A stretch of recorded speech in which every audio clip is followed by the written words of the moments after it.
দণ্ডিটা কাটছি আমরা আজ 15 বছর অপশাসন ভুগছি আমরা। সনাতনীদের উপরে যে এত অত্যাচার হচ্ছে, আমাদের 300-র উপরে কারিগরটা খুন হয়ে গেছে, আমরাও নিজে নিগ্রত হয়েছে, আমাদের বউ বাচ্চা সবাই অত্যাচারিত। আমি 18 সালে মেম্বার ছিলাম, এখন আমি এক্স মেম্বার। এখন আমার 23 সালে আমার বউ পাট্টিবির অঞ্চলের উপপ্রধান, তা সত্ত্বেও আমরা অত্যাচারিত।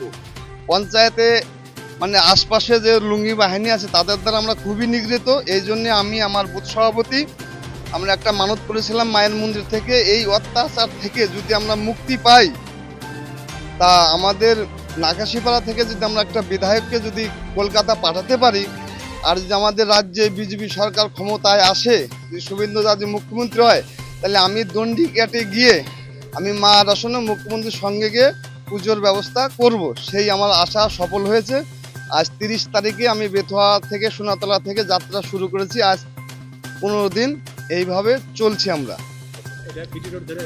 হ্যাঁ, এই বিটি রোড ধরেই দণ্ডে কেটে যাচ্ছি। জায়গায় জায়গায় আমাদের দলও হেল্প করছে, সবাই সহযোগিতা করছে। আজ এখানে একটু এই থানাটার সামনে আমরা বিশ্রাম নিচ্ছিলাম, এখন রাত 9টা পর্যন্ত চলবো। তারপরে কোথাও না কোথায় দল দেখি কোথায় থাকার ব্যবস্থা করে, সেইভাবে গন্তব্যস্থলে এগিয়ে চলছে। আবার রাত্রিবেলা ওই 4টে থেকে আবার শুরু করি। আমার নাগাশিপাড়া 81 নম্বর পেজ। এখন দিচ্ছে শান্তনু দে, বিজেপির বিধায়ক। আর তাহলে এই যখন শেষ হবে আপনার দক্ষিণেশ্বরে যাত্রা শেষ হলো, তারপরে কি করবেন? তারপরে এখান থেকে পুজো দিয়ে বাড়ি ফিরবো। বাড়ি ফিরে যাবেন।